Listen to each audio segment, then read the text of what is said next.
Off the ball. This is News Talk. Yes, hello there. You're welcome along to Sunday's Off the Ball. Joe Molloy with you this afternoon. All-Ireland final day, of course, is upon us. We will be at Croke Park for much of the afternoon. Pre-match build-up ramps up here from about 2:30 or so. Tommy Welsh is in situ for us. Vincent Hogan of the Irish Independent will be along as well, and Sarah O'Donovan to boot. So that is all on the way from 2:30. 40,000 en route to Croke Park as we speak. We'll have Premier League commentary as well across the afternoon. Arsenal against Chelsea, 4:30 kickoff, contrasting fortunes for these two last weekend. Stephen Doyle and Brian Kerr will call the action. The text number, as ever, is 53106, and we are at Off the Ball on Twitter. We'll have updates on various fronts as well. Premier League action starts at 2 o'clock. Manchester United away to Southampton this afternoon. Wolves will host Spurs, and then on the golf, just to mark your card, packed leaderboard over in Carnoustie. Leona Maguire is tied for 15th, but she's only 4 shots off the lead. Lot of traffic on that leaderboard. It's going to be an eventful Sunday in Scotland, so updates across the afternoon. But we're going to start off by getting straight into the Sunday papers, as we always do on a Sunday. So I'll start by running you through the back pages. So Sun Sport here has a picture of Jack Grealish. Manchester City beat Norwich by 5-0 yesterday. Here we go. 100 million pen Jack on target. Jack Grealish has his 2 fingers in his ears as if he's blocking out all the criticism, which he supposedly has been on the receiving end of. I haven't heard much of it, to be honest, but I guess we all have our own siege mentalities going on. That's the back page of the Sun. Sunday World then, it's the hurling here taking the lead. Limerick against Cork, All-Ireland final, throws in 3:30. We're all set for a Super McCarthy party is the headline. And then we have the Sunday Independent and picture of the Limerick hurlers in a huddle. And the headline is Greatness in Their Grasp, which I suppose it is. It would be 3 in 4 years and 2 in a row. Really stamp their authority in this era. The rebels stand between Limerick and immortality.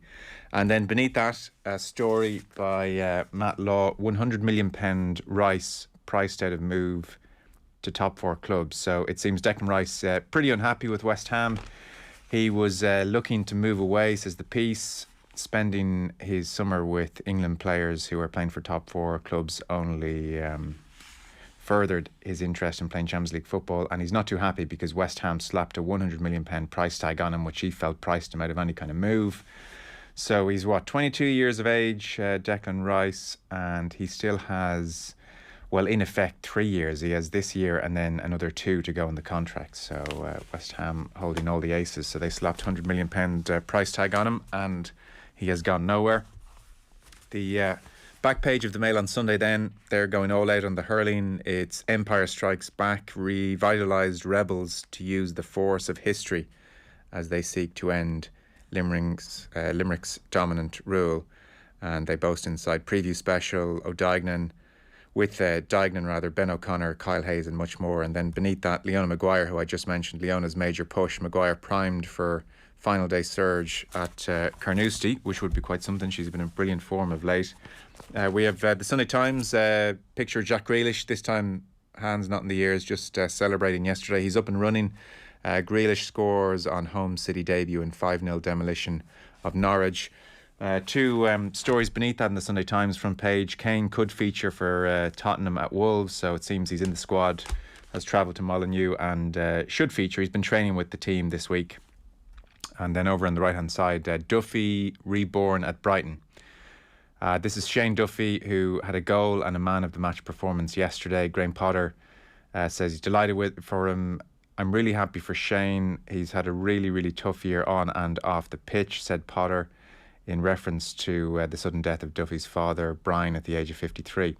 He's been in lockdown in a strange city and it hasn't gone well in terms of what was happening on the pitch, obviously talking about last year at Celtic. So he said he's back, he's enjoying his football and enjoying his life. And there were photos doing the rounds yesterday on Twitter of Shane Duffy and Aaron Connolly chatting with Stephen Kenny, who was at the game on the sideline afterwards. And then finally, Sunday Mirror Sport.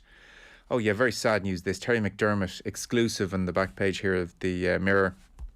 I've got dementia. So this is John Richardson with the story. Terry McDermott, the latest football legend to reveal that he's been diagnosed with dementia. the former Liverpool and England midfielder, has announced his battle against the disease just a few days after Manchester United hero Denis Law revealed he has Alzheimer's and vascular dementia. So he was at the game for Liverpool in his capacity as a matchday host yesterday, it says here, against Burnley. He said, "I've just got to get on with it, and I will. I'm not frightened, and we've seen there are a lot of former players in a worse state than me." So that's the back page there of the Mirror. Very happy to say we have Paul Rouse with us, Professor of History at UCD, and Dion Fanning as well, Associate Editor at The Currency. Dion, Terry McDermott just there on the back page, and Denis Law this week as well. It is, unfortunately for the game, and obviously more unfortunately for the various footballers, a procession now of men of a certain age who've played football coming forward with the same diagnosis. Yeah, it's tragic, and I think, not quite one by one, but as some of our heroes and our players that we grew up as children kind of learning about and being told about, like Denis Law, and I do remember Terry McDermott and what a dynamic player he was. As it is, the numbers now, and I think we've known for some time that there is a connection, and we like anyone who watched the fantastic Jack Charlton film as well, the documentary, would be kind of so aware of this. Not an epidemic, but this link between football and dementia, and how it's ravaging so many former players. And I don't know where it's going to go, where it's going to end up, because we've seen in rugby it's escalated into something else, into like sort of legal pursuits, and I think that's something that befootball may be open to, may happen, or it may, like, if again, rugby being the kind of the blueprint in some ways, like how much are you prepared to, with the knowledge that you have, how far are you prepared to go to change and to protect players as much as you can. But on an individual level, when you see these great former players coming forward, it is desperately sad. Yeah, I was just reminding myself of the statistics, because there was research earlier this year produced by the University of Glasgow. Professor Willie Stewart headed up that research, and so professional footballers up to 5 times as likely to develop dementia throughout their lifetime as the average population. Position on the pitch dictates things. Goalkeepers are at similar risk to the general population, but for outfield players, chance of developing the disease almost 4 times higher. And then among defenders, presumably because they're heading the ball, that jumped to a 5-fold increase. Professor Willie Stewart, University of Glasgow, said the sport could no longer ignore the risks posed to players. He suggested sports governing bodies urgently consider whether to remove the practice of heading the ball from non-professional games and to include a health warning on the packaging of football equipment. I always remember Paul Rouse talking to a former rugby player, and he had a great line. He said, exercise is good for your health. Professional sport isn't. I think that's one of those things that is fundamental to the image that people have of sport, that sport is good for you. Well, it's not necessarily good for you if it's carried on or played in a certain way, if it's managed in a particular way. And I would have thought that the long-term drift here, if you take other sports as anything to go by, is rule changes. And ultimately, I think the logical end point of this is restrictions on heading the ball, or restrictions in which contest for ball, because it's not just heading the ball that is that issue here. It's a clash of heads between people when they go for the ball, and it only needs to happen a couple of times in a career for it to have extremely significant impacts on someone's longer term health. I think that's like that line about professional sport not being good for you does get to the truth of it, like the sausage factory that is professional sport. Whatever sport you're talking about, it isn't pleasant when you go inside, and And in this area, I think especially because, we talk about exercise being good for you, but we also have ideas of what team sport, and we all, many of us sign up to it to varying degrees with our children. The team sport is character building. It's good to understand all this it teaches you certain values. But within that, and as you go further, it demands, this idea that it is revealing of character is being used. Like, there are tests within sport to actually see, let's see what character you have. And I remember talking to a former sports person about this as well, and they were talking about concussion and these things. They're saying these are things we used as metrics to assess the character of the people in our dressing room. Like, how much does he fancy it? Is he going to put his head in where it hurts? This is how a dressing room kind of organizes itself between the people it feels it can rely on and the people that it can't. And now in rugby, for example, that has to change. But again, you see it in football all the time. It's still there, this idea that if somebody, that there's a bravery element in somebody getting a whack on the head and going back out to play.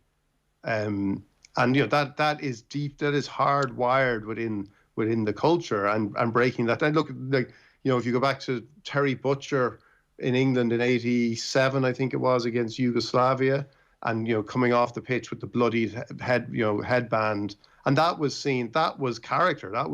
This is what you want from your leaders. So dismantling that, and it has to be dismantled to a certain degree, dismantling that while retaining some aspects of this idea is going to be very tricky. Now, I actually think an awful lot of that is suspect anyway. But I think it is the myth on which a lot of professional sport has organized itself. I would agree with that, except I would add to it. I wouldn't draw the distinction just at professional sport. I think it is organised sport in general. The idea that even if you're not paid for it, like the wages of amateur sport are the medals that you win, or the matches that you win in place, and people push themselves to play injured, and in the course of competitive sport end up injured in an attempt to win. And I don't think the border is just professional sport. I think it's competitive sport in general lends itself to that. Yeah. Interesting. When the Simone Biles drama unfolded at the Olympics, and you could see a reaction in and it almost like the culture war has become a cliche now, but that sort of split between people who felt certain an athlete or a sports person should respond in a certain way, and others who didn't. And I remember at the time thinking that it reminded me a bit. I remember Roy Keane writing in his second book about playing a cup semi-final where they played Manchester United were playing Arsenal, and on the morning of the game, Ruud van Nistelrooy came down and said, I'm not sure I'm going to play today. I've got my hamstring is at me, and Keane looked at him like he was a deserter. Like, this was like, what is wrong with you? Like, my body is killing. My body is aching, and I'm going to put my body on the line. And in the book, this is the second book he did with Roddy Doyle, Keane says, who's the fool now? Like, Ruud looks fantastic and played till whatever age he played till, whereas Keane. And again, you can debate it, and you can debate who did more. But as Paul said, like, this is you put your body on the line. Like, this is what Keane believed in that myth. And then it was interesting to see that when he finished his career, he looked back and said, hold on, who was benefiting from me believing in these myths? Yeah.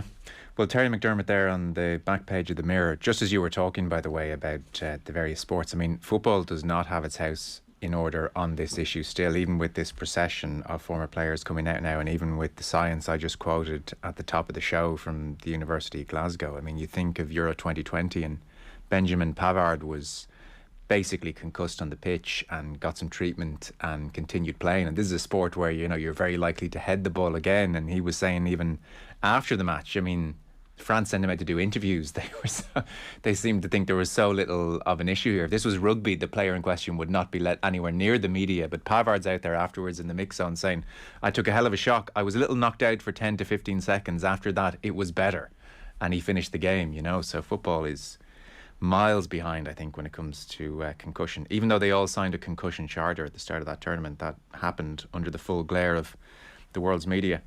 To move this to All-Ireland final day then, so we have Limerick and we have Cork. You both picked out Dermot Crowe on page 4 and 5. I'm conscious a lot of people podcast this slot as well on a Monday, so we'll try and keep the chat relatively general as well and not too date specific. So A Tale of Two Cities.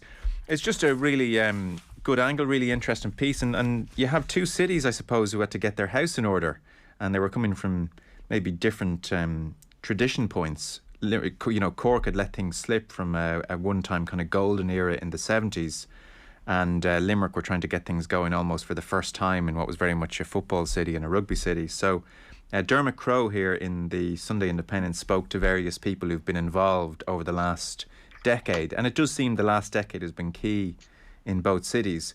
So he talks, for instance, in Cork to Paddy O'Brien, who's a games development administrator, and they're talking here about the fact that in Cork, in about 2009, when they were trying to get things off the ground, in some city schools, you had less than 10% of the kids playing GAA or playing any sport.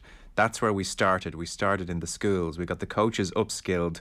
We were focusing on getting the numbers up, getting participation in the city up, and talks about how when Rebel Ogue started off in 2011 to revitalise juvenile activity, we started introducing monster blitzes for under 8s and 10s. That developed. Now every child within the city knew what days they were playing hurling or football. They knew the structure. To me, that was the most important thing. The kids had a plan, and then the parents could plan around it. They were all non-competitive, and that seemed to get things moving there. Meanwhile, I mean, the story in Limerick, I think, has been relatively well documented. The amazing work done there over the last 10 years. So Pat Cullan is spoken to. He had spent 16 years as a GAA employee, more recently worked as a national development officer. So he spent a lot of time working in Limerick City. And basically he was talking about how a survey once showed that only 5 of the 23 post-primary schools in Limerick City and County treated hurling as their first field game. So where are we now? 20 years later, Limerick launched its blueprint for the future, called Lifting the Treaty in 2008. Lifting the Treaty, I think, has been much discussed and talked about. So Lifting the Treaty launched in 2008. So by 2011, 57% of primary school children in Limerick City were playing Gaelic games, compared to just 8% 5 years earlier. So in 5 years, they went from 8% to 57% in Limerick City playing GAA.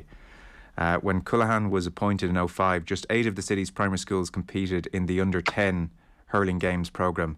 Just 5 of the 15 clubs in the city had nursery programmes. 5 years later, the number of clubs competing in that under-10 competition had increased from 8 to 22. The number of clubs running nursery programmes had doubled from 5 to 10. The culture has now changed for the better, and hurling has a status like it never had in the city before. Like, amazing work done, Paul, you'd have to say, in the two cities. It is, and there are basics here that are the same across the GAA in every county, whether it's a rural area or an urban area. There are 3 basic things that determine how a county can progress from a starting point, and that is the rate of participation of the people within the county, and essentially by that I mean the kids of national school level and then secondary school level, number 1. Number 2, quality coaching. And I don't mean in quality coaching just the capacity of people to show you how to hold a hurley and how to swing it and to have, you know, intense drills or all of those things. That's only one aspect of it. It's more than that as well.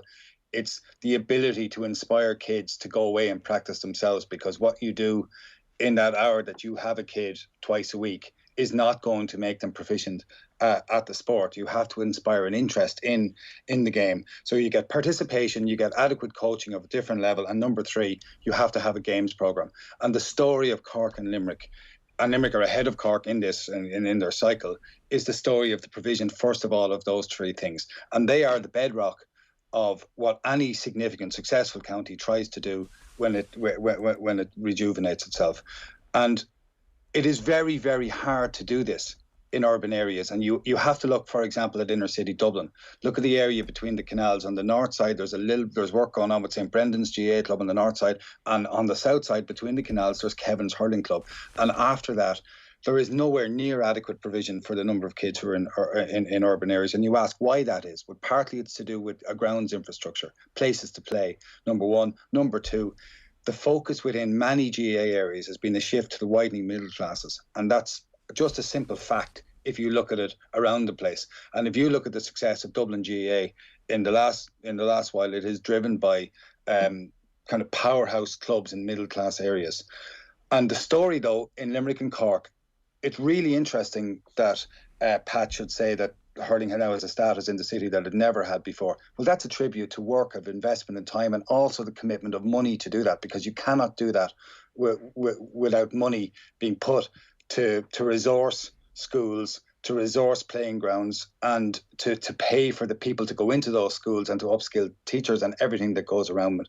And it's long, slow work. And I love the fact, though, I love the point that Pat says, and it's a really, really good point. It's that even if you don't win medals, even if you don't win All Irelands, what it is the provision of access to play a sort of sport for all across these areas for people who will not go on and keep playing into adult areas and will not make an elite senior team, or mightn't even play adult club hurling, but they have a memory and a connection to a game that they played when they were in primary school or in secondary school. Yeah. Dermot Crowe writes later on, hurling, this is of Limerick by the way, hurling is now enjoying a popularity in the city it never had before and had huge potential growth.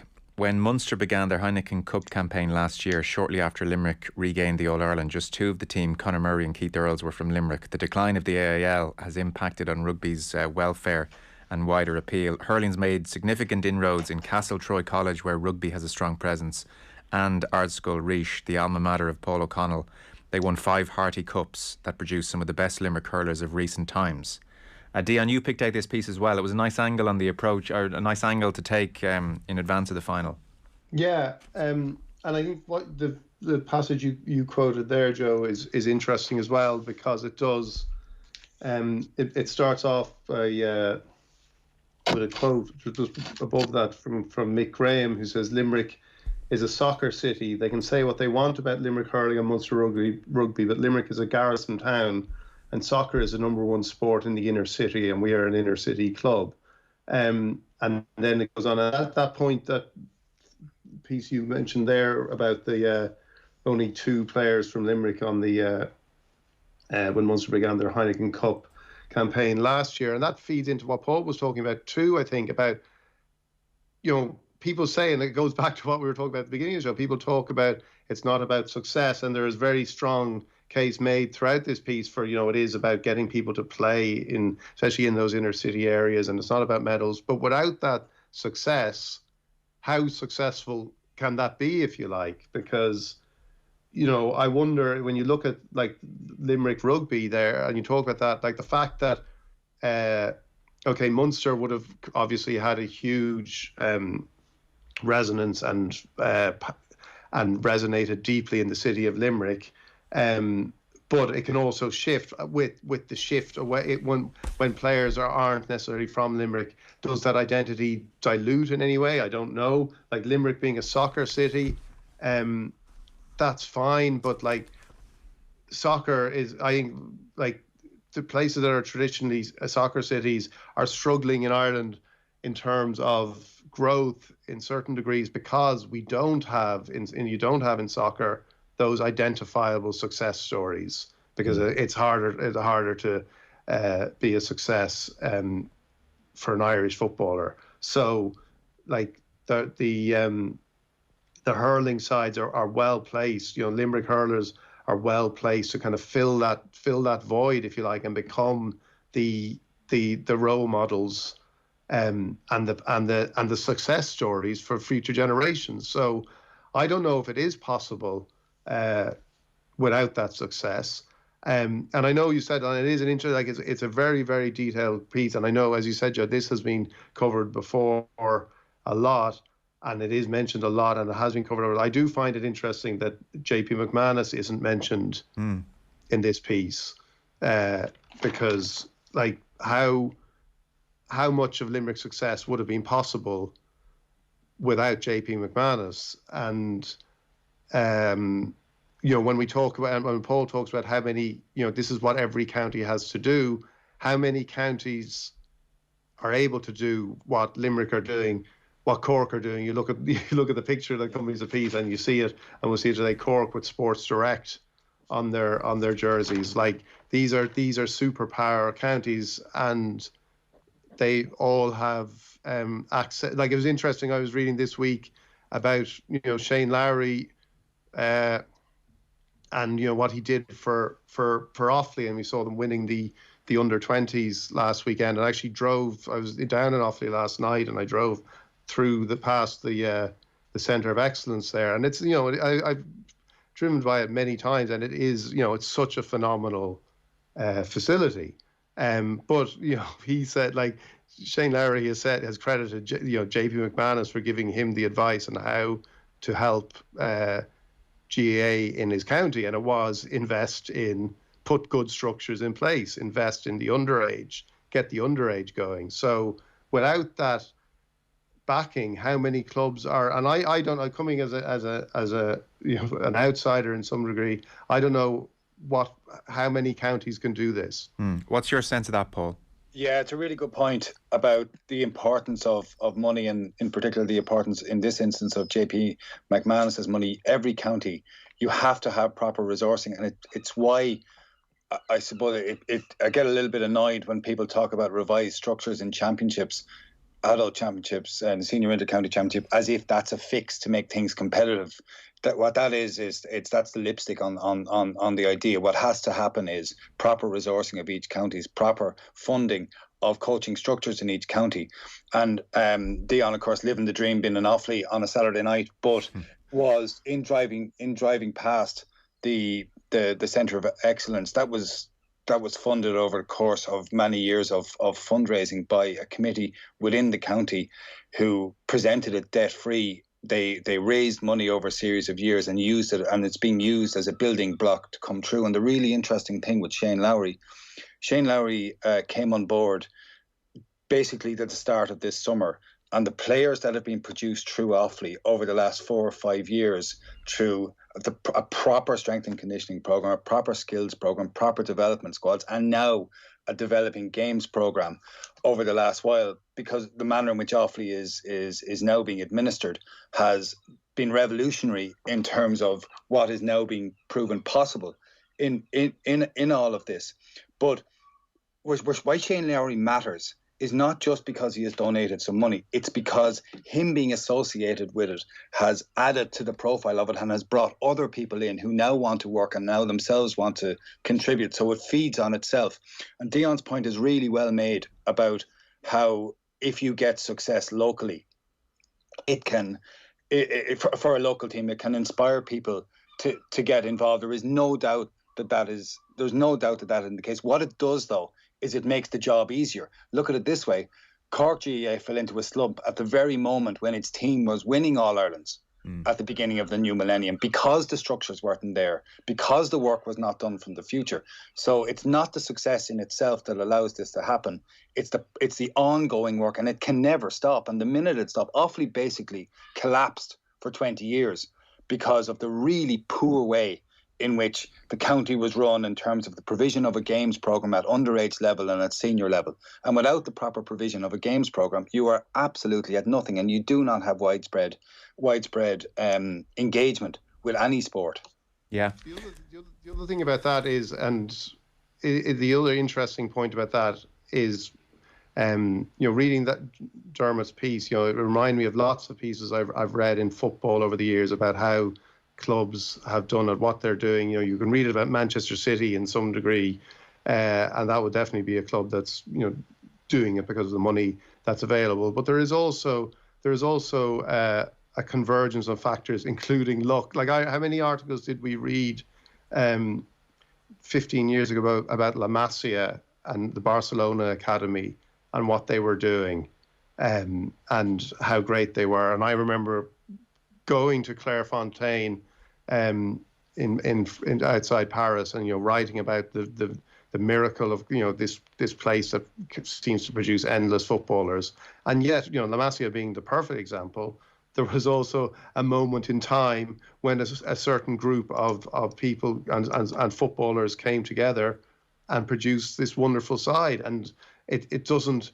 The structures are essential, but there are other factors too, which are more in the lap of the gods than structures or money. And it is just sometimes you also need that those collection of players to come about, and sometimes they just come about, and you can never actually replicate how that happened. Well, it's also hard to win. It's hard to win in any championship. It's hard to win. It is luck, but it's timing. It's almost everything working out for you is what helps you to win.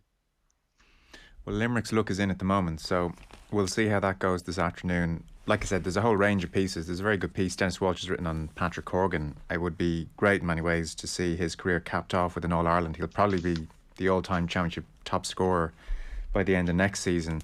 And just his work rate is detailed here by Dennis brilliantly from day one, to the extent that when he first came on the scene, the Cork management had a quiet word to say there was no need to be on the field at 5:45 for 7 o'clock sessions. And apparently the Cork management team conscripted a spy at his club as an extra layer of surveillance, and sometimes he'd practice in the mornings before going to work. Sometimes he'd arrive in the field a few hours after a Cork match, as if that recreational puck around was his way of winding down. And then there was one morning after a Munster Championship match, he was inside the gym the next morning hopping a medicine ball off the wall. So it seems Patrick Horgan, for all the talent, is freakishly hard worker as well. That's on page 12 of the there's a brilliant clip in the Ringy documentary that came out last year. It's a beautiful film, and in it Patrick Horgan is given one of Christy Ring's own, or Hurley in the shape of Christy Ring's old Hurley, of course, Glen Rovers, and everything that means in that area. And it's remarkably different than a modern Hurley, the type of Hurley that Patrick Horgan would use on a base. And for the first couple of minutes, he's kind of struggling to do the things that he would ordinarily do easily, but it then just clicks. He just gets the hang of it. And even with a Hurley, but with the boss almost half the size of the one that he has now, he can do extraordinarily skillful things. And when you see Patrick Horgan playing and scoring frees, it's a shock when he misses. When he has the ball in his hand or when he stands over a free, it is a shock that he misses. And because it's a shock, you kind of take for granted almost the skill that's involved in what he does. And it should be celebrated what he can do. And if Cork win today, it will be worth it for Patrick Horgan to win his All-Ireland medal. Yes. Well, we'll take a short break. We have Paul Rouse with us and Dion Fanning with us. That's the hurling cover. There's loads of coverage, as you might imagine, across the back pages and right through the Sunday sports pages, but we have other pieces we're going to get to. We'll do that next. Off the Ball on News Talk. Thank you. The Sunday Papers on Off the Ball. Now then, you're very welcome back. Paul Rouse is with us, Professor of History at UCD. We have Dion Fanning, Associate Editor at The Currency. We are going through the Sunday papers. You both still had a bit of a thirst for some Dublin Mayo talk, so range of pieces here. We have Shane McGrath in the Mail on Sunday, I thought, making the fair point that this brilliant Dublin team shouldn't be overly romanticised, and that they were as cynical when they were winning as they were in the dying stages on Saturday. Mentions 2013, mentions 2017. He does add, as well, there's a bit of nuance to it as well. He does say, most teams are, to be fair. He says, there has scarcely been a championship winning team in hurling or football that haven't possessed the capacity to push the rules as far as they were allowed. Dublin were not unique in that, but nor were they a saintly collective who pursued only the higher path. Sport reflects not just the best of us, but rather it exposes the full gamut of human strengths and failings. Dublin rise and fall, contain them all, the good and the bad. And he says that's more of the truth than, on the rare occasions when they spoke to the media. Many of the players involved with the teams, and especially the previous management, spoke of a group that sought to follow sport's most noble virtues. And maybe that wasn't entirely the case, even though they talked about it a lot. We have Colin O'Rourke here in the Sunday Independent. He says there is no logical or rational explanation for what happened in the second half and extra time. Sometimes a game takes on a life of its own. Strange things happen. Remember, Dublin were still well in control of this game with 10 minutes left. Joe Brolly then, a kind of interesting point. Dublin played through depths of indifference. I suppose without wanting to kind of overly surmise his article in a line or two, he says himself, Dublin are bored. They went through the motions last Saturday like a husband soullessly making love to a wife he no longer has any interest in, is how Joe puts it. He says, first half, one of the dullest sporting events I've been present for. He says, for now I'm thinking of Brian Fenton waking up on Sunday morning surprised and relieved that this procession of endless victory is over. I'm betting he was surprised that he wasn't really that disappointed. He can console himself with the fact that it's happened to all of the greats. After his year out escaping the tedium of victory, Michael Jordan came back to lead the Bulls to 3 consecutive championships. Winning is boring. Sometimes you just need a break. I wonder, Paul Rouse, is that part of the Dublin story? Sometimes you just need a break from the endless winning. I would say the last thing Dublin wanted was a break from their endless winning. Dublin wanted to win last Saturday and win again and win again. That team has been built on winning. And as Shane McGrath points out, that Dublin team are willing to do whatever it took to win, as they did against Mayo in 2017 and so on. That is not in any way to diminish their skills or how brilliant they were, but they had an edge. And they have a cynical edge to them and have had a cynical edge to them. And to deny that, Dublin people may not want to acknowledge that, but it is, and as Shane McGrath the headline points out, we should not take a romanticised, unrealistic view of what it takes to win, and that's what they do. I disagree with Colm when he said that Dublin were still in control with 10 minutes left. Dublin were up with 10 minutes left, but they had lost control of this game shortly after half-time when they didn't score in the period before the water break. Their discipline was already running ragged, and you can see the explanation. There is a logic to why they lost, and I think the logic is twofold. First of all, their players aren't as good as they once were. Those who are brilliant footballers have left the team, and the people who've replaced them are not quite as good in certain instances. Number two, I would have a question as to how Dublin's physical condition was as that game rolled on. They had key players who looked like they were gassed towards the end of that game, and that can be seen most obviously by the failure to help David Byrne out when he was isolated in the corner. That's the second point.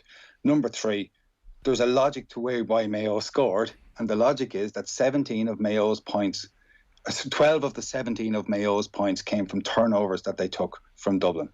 And that is a quite exceptional rate for a team. And that's a team that's under pressure, and that was relentlessly happening to Dublin in the second half when Mayo pushed and pushed and pushed and put them and put them on it. At the end of the day, Dublin scored very, very little.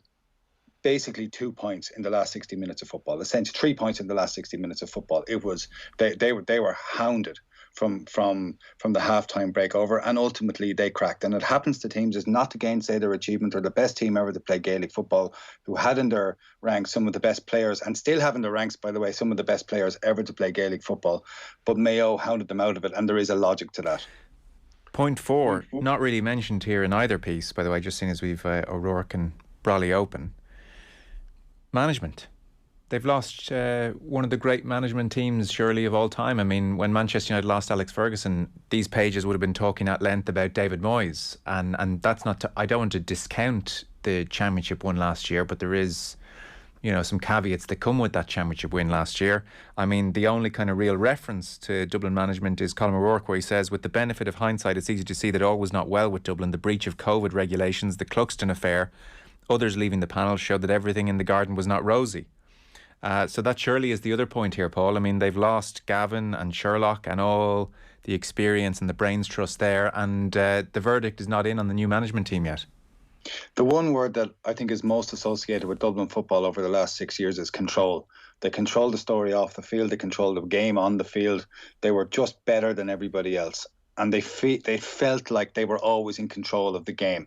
And if they lost, they would lose on their terms. And ordinarily, they never lost, of course. Didn't lose in Championship and almost never lost in the league. And the story of this season is the loss of control. Loss of control in terms of COVID regulations. Loss of control of games where they should have been, for example, they were ahead of Meath at half-time in the Leinster semi-final. And the second half, they were hanging on towards the end of that second half. The story of the Mayo game is loss of control of the game at half time, and then loss of control of their own discipline. So where does that come from? I'm a massive believer in individual responsibility when it comes to these things. I think the players themselves have to look at why that happened and why all of that happened. It's really easy to point the finger at the management and say this is a management issue, but it's personal responsibility as to how you conduct yourself both on and off the field. That's the first point. The second point of it is there is an inherited authority in a dressing room when players have 4, 5, 6 All-Ireland medals. And is it easy to manage? Is it easy to walk into that? I think it's the dressing room I'd probably most prefer to have walked into, given the amount of players that they had at their disposal. But that's not to say it wasn't without significant challenges. And there was a really interesting article in the Irish Examiner by Eamon Fitzmaurice last Monday where he duly played credit to the Dublin team and how brilliant they were, but he pointed at chaos on the sideline. He pointed even at the fact that, as he saw it, of a media manager being involved in kind of discussions on the sideline during the game. How can that be the case? So that would suggest a loss of kind of clarity of thought around what was happening. And I think it manifests itself obviously in the loss of discipline, but also the use of the ball. The one thing you associate Dublin with is use of the ball. Now, they won so many matches by ripping into teams and ripping through them, and then managing out games by holding the ball when they had to. But that managing out games became a strategy, as Sean Moran rightly pointed out this week, almost of attack. Almost every attack felt laboured and we're not going to give it away. So it'd be interesting to know, number one, why that happened. And then when it came down to the end, when they really needed to manage the game, they started to lorry the ball in. Like this idea of Dublin hoofing the ball in, like brilliant footballers left with route one ball, trying to drop ball in on top of Brian Fenton in the square in the hope that they'll get a break and get a goal. I don't think anything spoke so clearly of Dublin's loss of control as, number one, the discipline, and number two, the use of the ball in the second half. Yeah. Dion, what jumped out to you about the coverage or the story generally? Well, I'm very, very interested listening to Paul on that, because I do think, I can only speak for myself, but I do find like an event like last Saturday night, like I come away from it going, just give me more on this. Like, it was such a dramatic, and I think it's Joe Brolly who says the first half was one of the worst games, one of the dullest sporting events I've ever been present for. I've ever been present for, I missed a bit of that, so I only came into it, and it reminded me there was the Cricket World Cup final a couple of years ago unfolded in a very similar way, where it seemed to be, I think it was the same day as the Wimbledon men's tennis final, and a lot of people, including myself, were flicking around, and then this game started unfolding in a way that you just couldn't take your eyes off it, and that was what happened last week as well. And I come away from it going, just give me as much as you can, give me as many theories as you can about this. I'll take everything you've got. And like, as an aside, I thought, like, some of the reasons why, like, RT's coverage seemed to end very abruptly. Obviously the game went to extra time, but it ended so they could show Daniel Craig in Casino Royale last weekend. Now, I don't know an awful lot about television scheduling, and this happened during the Euros a few times as well, but I would say bump Casino Royale and give me people talking about what has happened here. End of era stuff, great big theories. They may or may not be true. They may be horseshit, but just throw them all out there and let's get, let's turn it into a 2:00 in the morning kind of, pub talk. And Joe Brolly's piece, I think, does, maybe without the 2:00 in the morning stuff, but it does have that. It has that kind of a sense of, okay, I can get on board with the theories he's and the ideas he's putting out there, whether they're correct or not. And just to go back on something Paul said there as well, like, I just wonder, like, when Joe says that they were bored, I wonder, like, if that is one of those factors that could be present, because when you talk about fitness, when you talk about individual responsibility, now the control from the management seems to be a key thing, and the lack of, and that change and that transition. But surely things like fitness and stuff come back to maybe do I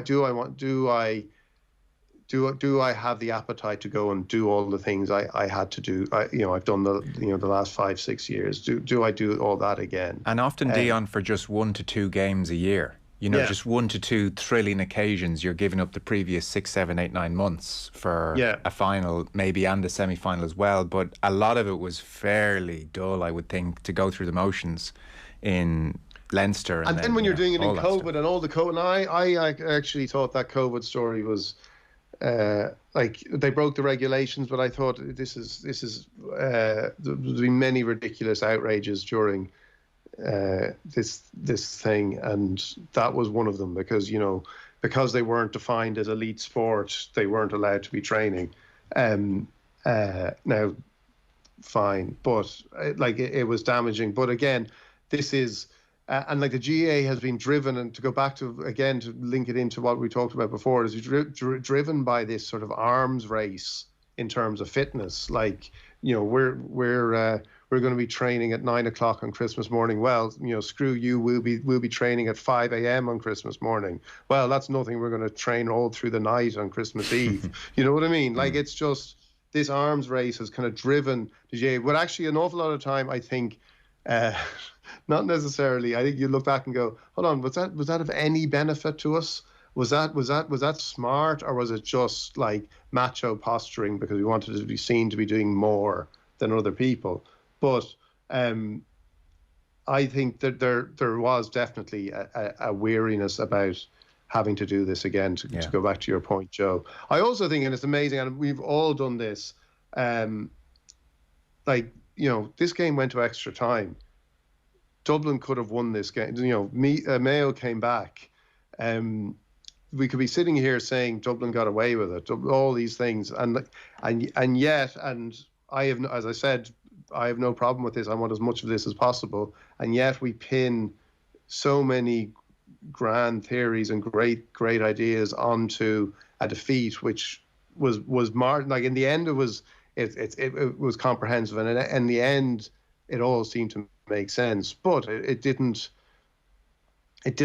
necessarily have to be that way. Although I would agree with what Paul says in terms of it was slipping away from them, and I watched it again, and you do see this, and obviously they went so long without scoring, and then in extra time, the game that seemed to be it. Once it went to extra time, it did seem to be over for them. One last small point, Paul. I've only about a minute and a half before I have to go to ads and news headlines. Is just, when Dion's talking there about wanting every theory and connected to his veins, hook me in. I've had that experience all week. There's not a word I haven't read about this. There's not a podcast I haven't listened to. And it kind of made me think, God, the other 95% of the championship feels so inessential. When these two meet, you get a glimpse of what Gaelic games can be. And that's why it had to be Mayo that took down Dublin. For the story to really work, it had to be Mayo. If Kerry had been the ones who dethroned Dublin, and ultimately I do think Kerry will win the All-Ireland, but if Kerry had been the ones to dethrone Dublin, it would have been, for me, so the most successful county of all time has just beaten the greatest team of all time. Fine, but that leaves Mayo out in the cold. And I think what Mayo did is extraordinary. I do agree with Dion though as well. Dublin have slipped hugely from what they were, but they're still in the top couple of teams. They'll be back next year. Mark O'Shea says in the paper today that he thinks Dublin will win at least one of the next 2 All-Irelands.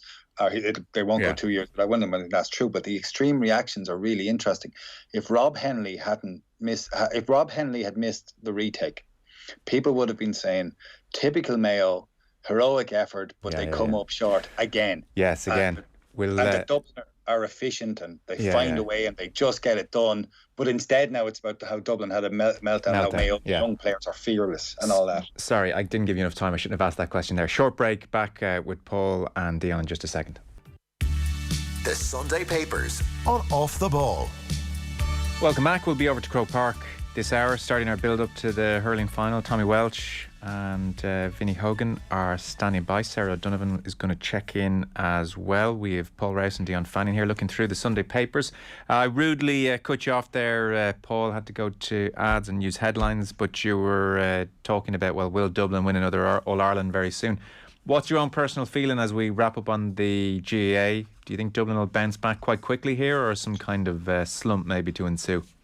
when you have players who are as brilliant as Dublin have, you're going to stay in the hunt for the next while. Enough of their players are in their mid to late 20s for Dublin still to be competitive. They have a huge issue with their defence and how they deal with ageing players who are no longer able to do it, with players who have left the team and with players who have injured. I should say that two of the younger players who have proven to be very good, who have come through, Sean Bugler and Robbie McDade, were essentially injured, and although both came on late in the game, they were a massive loss to Dublin in those games. But that shows you the decline in the Dublin panel, and it'll be really interesting to see, having watched Dublin underage teams in the last number of years, they seem to have produced a lot of the same type of football, and they seem to have produced a lot of attacking wing backs type of player.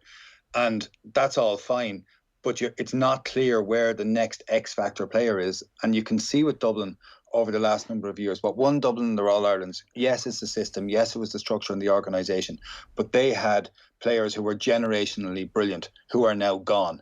And if I was in charge of the Dublin team, if I were somebody who were in charge of the Dublin team, I would be going to Paul Mannion and I would be going to Jack McCaffrey, and I would be pleading with them to come back, because the loss of those two players in particular is huge.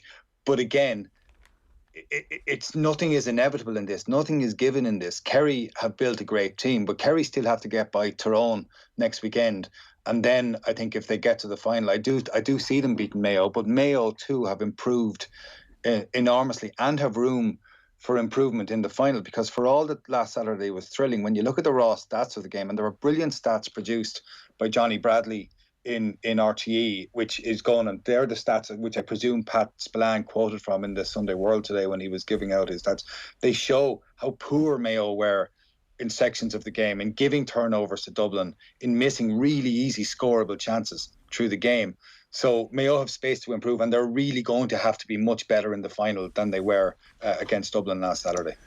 Dion Fanning, Premier. Sorry, yeah, come in. Dion Fanning, you can't get enough GAA here. An hour on the radio talking GAA. It's a change hand, Joe. Just give me more. What more have you got to say here? What a night in Offaly does for me, you know. Puts me back in touch with my roots. But no, I was just going to say on that, like, I think it's interesting when people talk about Dublin will be back, and Mick Foley in the Sunday Times today has a very good piece on Dublin and what they need to do. But he mentions when Kerry's defeat, loss in 82 in the All-Ireland to Offaly, of course. But he says it took another defeat by Cork in 83 for Kerry to refit their team, but losing in 82 created the conditions for Kerry to drive on to win 3 more All-Irelands. Now, that is an interesting point to make, I think, because those 3 All-Irelands almost, for some reason, always seem like an afterthought for that Kerry side. Like the Kerry team, the great Kerry team, is the team from 75, 76 up to 80, 81, 82, and then when they came back, it's seen as just the kind of the epilogue. So like once that shine, once that veneer of dominance is dulls a little bit, I wonder if you can ever be recovered the same way, especially with all the change. And I think the management one is a key one, especially when those things are part of the story as well. Yeah. On the Premier League front then, there's so much coverage across the papers, as you can imagine. A lot of it pretty inessential is the truth, and it just feels like filler. 2 interviews which kind of caught the eye. Jonathan Northcroft interviewed Ole Gunnar Solskjaer this week, and also Mark Noble. So Mark Noble's kind of an interesting case, I suppose. Once Messi left Barcelona, Noble became the longest serving player in any of Europe's big 5 leagues. So 17 years, 7 months and 21 days, says Northcroft, and he's in his final season with West Ham, aged 34. I hadn't realised he was intending to retire at the end of this season, so he's in his 18th and final campaign.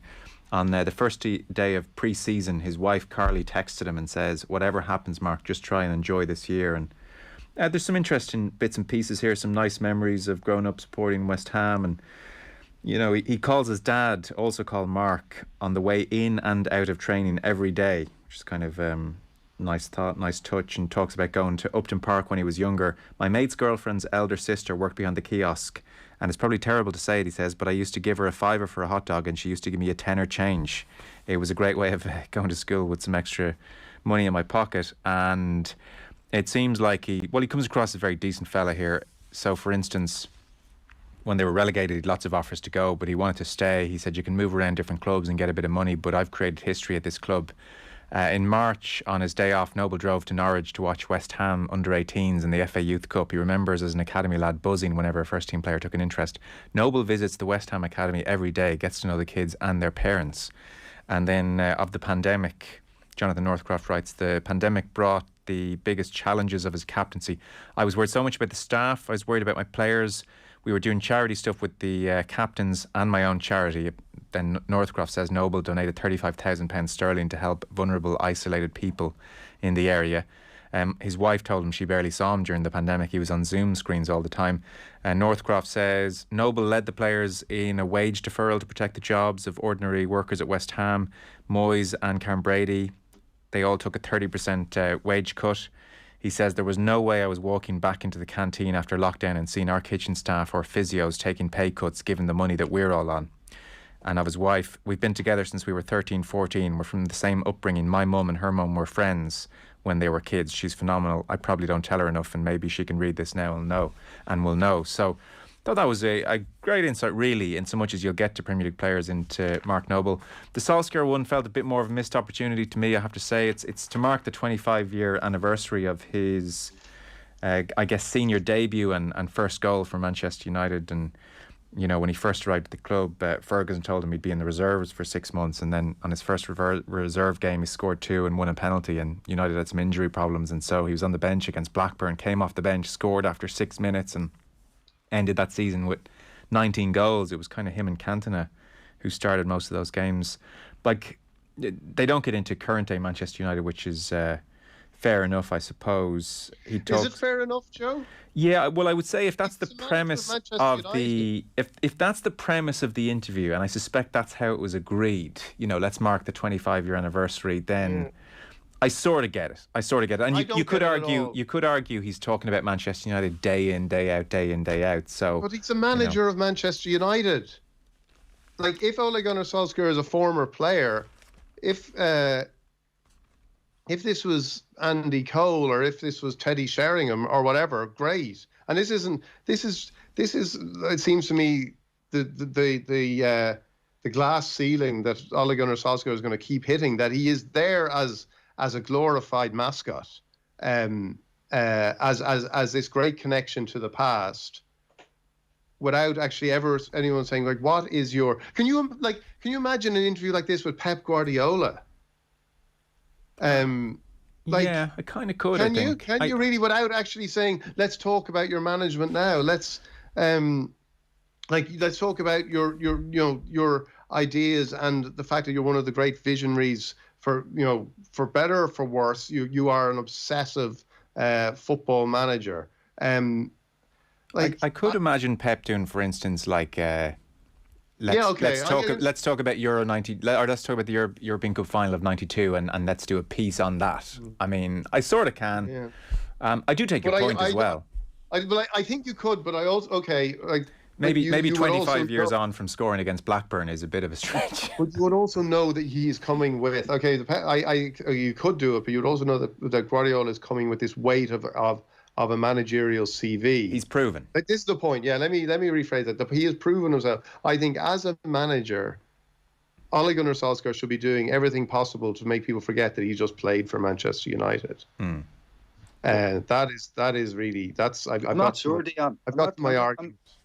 I'm not sure. I think the merit of the piece from Solskjaer's point of view is that he's saying, look, I came here for a low price tag. Alan Shearer, I cost 1/5 of what Alan Shearer cost, and that's what Man United were trying to buy when they ended up with me. Man United obviously wanted Guardiola, didn't get him. I got totally underestimated as a player. Everyone said I'd be 6 months in the reserves. It took me time, and yet I did this, and this. And he does it in, I think, quite a charming way, quite an understated way.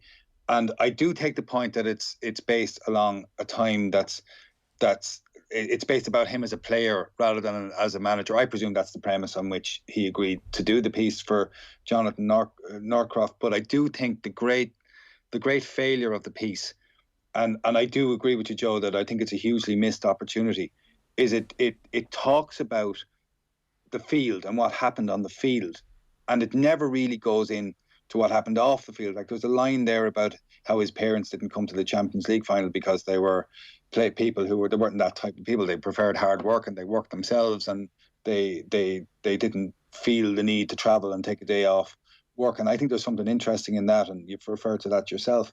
But I think the best interviews with why the Mark Noble interview is so good and so interesting, because you get a sense of what he's like as a person off the field rather than recounting various moments on the field.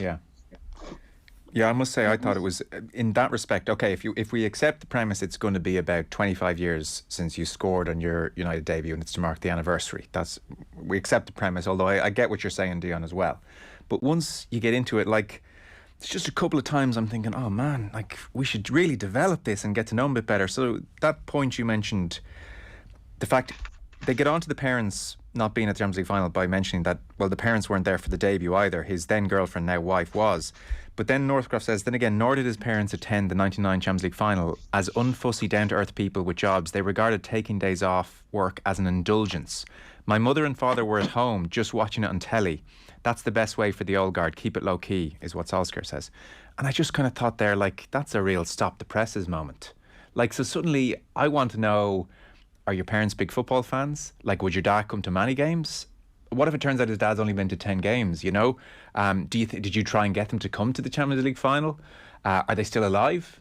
You know, suddenly, like, there's a chance to get to know the Manchester United manager, who can't, for obvious reasons, talk with total honesty about what's going on at the moment. But like, his world and his life and like what it meant for his family, for him to make it at Manchester United when, you know, it was against all expectations. I just kind of thought, God, like, dig in there. He's opened the door for you. Like, he's told you, my parents didn't go to a Champions League final where I scored the winner, the most iconic goal, arguably, of the 20th century in the history of that club. Maybe, I guess, George Best against Benfica and one or two others. And they were at home because they saw taking a day off work as an indulgence. I just think we've got 20 minutes to talk about your family here. Like, we're going deep on this. And then even, you know, how he asked him, how have you changed in 25 years? He said, I've become more confident. Talks about you have to show a strong mental character. I couldn't be the manager of Man United if I wasn't strong-minded, you know, like in the dressing room. And again, a little bit like what you're saying, Paul, there's so much going on in that dressing room where he was a player. Like, he references Roy Keane earlier on in the interview about how, you know, you don't need yes men to tell you played well. You do. Well, I was going to use that Roy Keane, you do your job. But, you know, you listen to one or two people and then you block out the noise. But again, that Manchester United dressing room full of some tough characters, that probably could have been teased out a bit more, because he does mention, like, in that dressing room you had to kind of grow up quite quickly and you had to be a strong person in that dressing room. Again, I thought that's a door open into all these personalities. So, like, it's not to hammer the piece. I just felt it was very cosmetic, superficial stuff, and there was probably a chance there to get a bit deeper. Because I do think, Dion, the premise of like 25 years since you scored on your debut, that's quite a relaxing premise for the interviewee. Like, there's a degree of, okay, I don't have to watch out for too many bombs here, and you might have got, you know, I didn't know anything. I don't know anything about his background. Like, I don't know anything about his family, really. And he's been a big figure in football for 25 years. I don't know how much more Solskjaer is going to give on those things beyond what he does say in this interview. So, wouldn't it be interesting, though, to get an insight where I pushed him and the shutters came down? Even that's an insight, you know. I agree with you. Yeah, and I think that is something that lots, and anyone who's written about football is probably guilty of this too. You know, you tend, there are times when you don't write the background to it, or you don't write around it as much, or people don't write around it as much as they could, and there is always a sense of, or there is sometimes a sense, let me put it that way, that you're going, if you're interviewing somebody who you're going to want to talk to again, that you're not going to do anything that somehow says this guy doesn't want to get into this stuff, this guy is really defensive, really doesn't, whatever way you want to write about it, that doesn't. There's a lot of times when you're dealing with people who you're going to go back to again, that doesn't happen as much as it should. And that, I agree, like, looking at the interview and at those moments, it's like that at least would give you some insight that if he was pressed on it, he didn't want to go there. But I do feel, from Solskjaer's point of view, I'm going to retain this position that as manager of Manchester United, I think he needs to somehow get away from. It's great. It's a lovely premise, a nice comforting premise, a nice idea. If I was Solskjaer, I'd be saying, I don't want to be defined as a player for Manchester United anymore. But I think it is one of his great. It was one of the strongest cards he has as Manchester United manager. Still, even with a better season last year, even with a good start to the Premier League this year, it is still something that he has, and it is why he got the job. And again, that's a difference with Pep Guardiola or Jurgen Klopp or anybody. His connections to the club are why he's there. But I do feel that it's something now that he should really move away from. Yeah. Soccer pages are interesting today, though, aren't they? Mainly because there's not really a whole pile in them, except it shows you the extent to which, okay, there is the game there and people love the game, but it's also that celebrity industry around it, and you can see that churn of new heroes. People talking about Harvey Elliott, 18-year-old, how he played for Liverpool yesterday. The debate: will Pogba stay or will he go? Is Lukaku somehow transformed by his 2 years of Italy and going to win the championship with for Chelsea? It seems to be the way. And already, and this to me is extraordinary, but 2 games into the season, speculation about Mikel Arteta and will he be gone by Christmas in 2 different newspapers that's put out. And it's this constant kind of filler and endless speculation by people who really, seems to me, they're not drawing on hard evidence in a lot of cases. And then the most amusing bit of all actually was Jurgen Klopp's interview, which I think Jurgen Klopp gets such an easy pass from a lot of people in the media because he's likeable and he does it with a smile. But him talking about how Liverpool were treated by Burnley yesterday was really amusing. He clearly has a bee in his bonnet about Burnley. But if another manager came out with what he said, my God, they'd be slaughtered. What did he say? Remind us. Oh, he talked about how it was like wrestling, how soccer had gone back 10, 15 years because the play was being let run a bit more, and he referenced a couple of tackles. And I don't know anybody who saw any tackles in that game who would have thought that they were unduly difficult. Yeah, I think I think the coverage and the way it has evolved in football is just, again, it is because of that demand for interest. And you can talk, I would say an awful lot of those stories, they're coming, most of them are coming from somewhere. It doesn't mean they're right, and journalists could possibly sometimes do more to find out different versions, but like get more sources on various things, but they are coming from somewhere, and it does tell you about the appetite for people have for certain elements of the periphery of football, and like transfers being the most phenomenal one, and the one that actually is I think closest to kind of an addiction for people. Yeah. It is an endorphin rush for transfers that actually really doesn't bear any relation to what the transfer itself is going to do for your club. It's just give me some transfer news. That's what so many fans, they want that hit. Give me a name. Actually, the less I know about this person, the better. Yes. Because you will see the very unadventurous dealings in the transfer market, or unoriginal. Like if a club signs a couple of not not Jack Grealish or Harry Kane, but just sort of a couple of well-known English players, it's seen as something kind of, a failure of the scouting system. Whereas if they can bring you, if the fans can be delivered somebody mysterious, it's all the better. But it is being driven. It is being driven by this demand for it.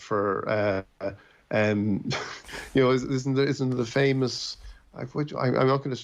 I'm going to get the journalist wrong here, but there's a Liverpool. I won't say who it was. There was a Liverpool a journalist who covers Liverpool who a few years ago tweeted that he just stepped out and he come back to find his house on fire.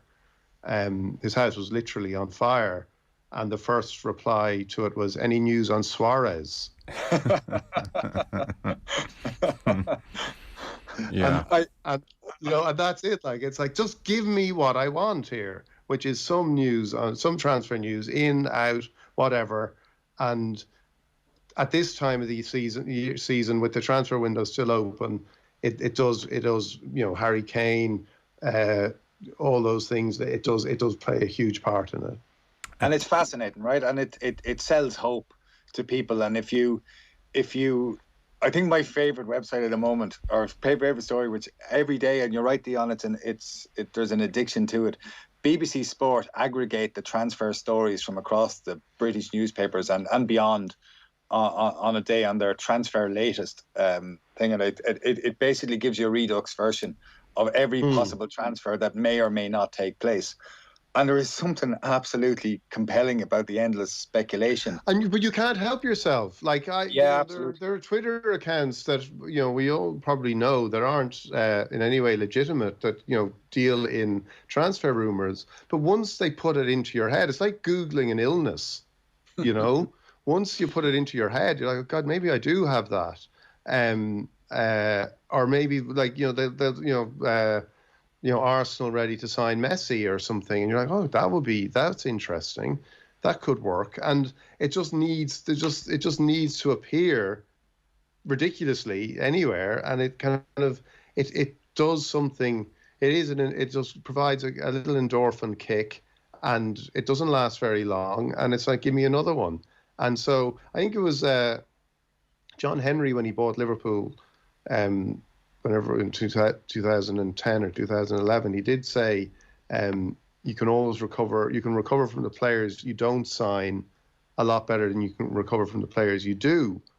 And that and like Liverpool are actually a club that are getting, there's a section of their supporters who are kind of furious with them at the moment for not spending enough in the transfer market. And like, that has been one of their, especially since Klopp arrived, they have been very restrained in going for the people they want to sign. But it does go counter to that sort of insatiable, and it is insatiable, an insatiable desire for, as Paul says, for hope. Hope of a different variety on pages 18 and 19 of the Sunday Independent. So the Paralympic Games getting underway, and we have on the left-hand side Cliona Foley talking to Brittany Arends. So in a wheelchair since she was age 9 after a horrific car crash back in June of 2009. South African family moved over to Ireland, County Cavan, and she's at the Paralympics. Only the top 8 in her weight class qualified for the Paralympics, so it's a big achievement to get there. She's a weightlifter. Powerlifting is her sport, and again, just really interesting piece. And said to Cliona Foley, I lost most of my previous friends because they couldn't see me as the same person. Some of them turned their backs on me because I was just too much of a burden. They looked at me differently, so I made different friends and better friends now. And she's looking forward to her Paralympic debut, and we wish her well. And then on the other page, Paul Kimmage in conversation with Mark Rowan, who has had his Paralympics journey. He's coming back to be an analyst for RTE, and he has won medals and been a world champion in paracycling. And he's at an interesting point in that he's 40 now, and he's 20 years paralysed and had 20 years not being paralysed. And, amazing story, and they get into the heart of it, what it's like. And I must confess, as probably someone silly who gets on a motorbike himself, I don't like reading the following paragraph, but you can't forget it when you read it. November, Sunday 2001. He left a girlfriend's apartment in Athlone on a 400cc motorbike for a football game. At 9:23 that morning, he was the Bull Rowan, an apprentice electrician, gifted miner from Westmeath, with his hand on a throttle and the world at his feet.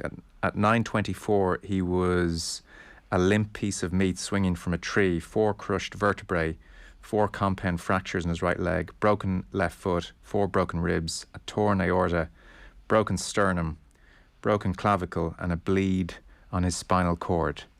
And it's now a Thursday afternoon, 20 years on. He's sitting in a small cafe in the Algarve where he lives now and getting ready to fly back to Dublin to do the analysis. 20 in the wheelchair, 20 out, he smiles. The same person, but 2 lives. When is the last time it hurt, I ask, says Paul Kimmage. The last time I was upset? Yeah. About being disabled? Yeah. Jesus, long time ago. You've seen me here. My life is good. He says he always used to mark the anniversary, November 4th. He'd go to America, watch a basketball game or whatever. And he says for those first 5 years, everything about your old life is still fresh. The football you played, the job you had, there's part of you thinking maybe they'll find a cure. And he goes on to talk about finding sport in a wheelchair and how it changed his life really and rescued him a touch. One other point he makes about the whole experience, it teaches you patience, it teaches you tolerance, and you learn the importance of mental strength about putting things into perspective and just being grateful.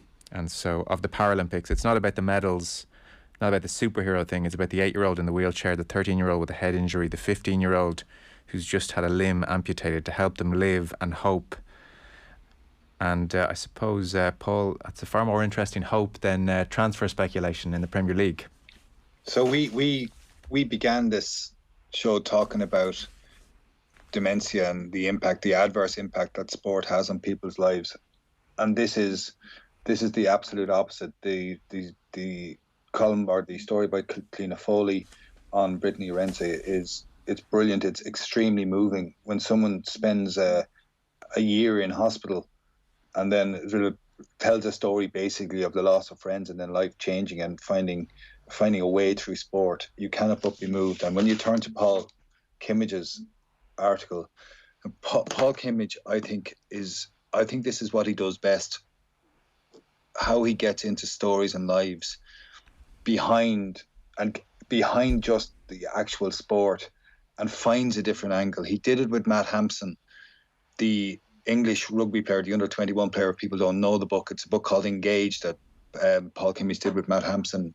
Matt Hampson was a rugby player who in 2005 was in a practice scrum for an English under-21 rugby session, and he ended up paralysed after that. And just it's a really brilliant book, very moving, very interesting, and very funny actually in places. And this article is like that. It's funny in places, and there are 2 lines in it that I think get at the heart of Mark Rowan's story. The first is the same person but 2 lives, in how he talks about his life before and after that accident. And the second is it's not about the medals. And in that, he moves on and talks about identity. And there's an awful lot made when people talk about sport, and particularly GAA, about winning for a club or winning for a county or doing this for a parish or for your family or something. Ultimately in sport, the first and last end of it is yourself and what it does for yourself and what it tells you about yourself. And you can see how, through this article, how Mark Rowan used sport to find a way back from what was an exceptionally tough and difficult position. And again, it comes down to that. He says it's not about the medals. It doesn't mean that he didn't go and pursue them, but it was the pursuit of the medal rather than the actual medal themselves. And it's not like he walks around with them pinned to his chest as a demonstration of what he's won. It's what it is what it has given him. Dion, final word from you on this. I mean, 2 great ways to cover the Paralympic Games. 2 great pieces. They're both really powerful pieces, and I'd echo everything Paul says, and the Kimmage piece really is it's arresting. It is and moving and funny. As an aside, I thought it was great that he quoted the great comedian Sean Locke, who died last week, at the end, and it's just as an aside, I like that because Sean Locke, that was such a shocking event in itself. That. But as someone who spent a lot of last week looking at Sean Locke videos on YouTube, I was touched by that. But I just felt the whole thing, as you said, like that. There's that ability to kind of stop you in your tracks and make you read a piece and think differently. And again, we started talking about dementia. We started talking about what sport and what professional sport are, the difference between exercise and professional sport, or participating and professional sport. And there's so much of that in this story, in the Mark Rowan story. And the passage you quoted, Joe, when he says that, like, you never think that people will move beyond. Like, this is my own ignorance, but you think you see this and you assume that a person in some ways is now going to spend the rest of the time mourning that previous life, that lost life. Yes. You think that's it now, and there are many examples in many different areas where you just read people's stories and you go, of course not, of course not, but it is possible. It is possible to move beyond it, even just the story about when he had the accident, and he said, and because his life was defined by sport and by football, and he says, his boyhood friend was sitting by his bed, and he said, it was the first time I actually broke down. I said, Tom, I think I'm fucked here. I don't think I'll ever play football again. That was my whole focus, football. But I was also starting to realise that it meant a lot more, and I was frightened. How is this going to play out? I thought I was a man. I thought I knew everything. I was tall, 6 foot, playing county football, no problem with women. And then suddenly you're this little guy in a wheelchair who needs to be helped up steps. And it's so it's so honest, without it ever being a self-pitying piece. It's so far from a self-pitying piece. Yeah. That you could imagine. No, it's really it's a great piece. Fellas, thanks so much. That flew by. We've been going for an hour and a half, so I think it's time to wrap it up. Thank you so much for the time. Enjoyed the All-Ireland Hurling final and the rest of your afternoon. Dion Fanning, Associate Editor at The Currency, of course, and Paul Rouse, Professor of History at UCD. Thanks, gents. Thanks a million, Joe. Thanks, Joe.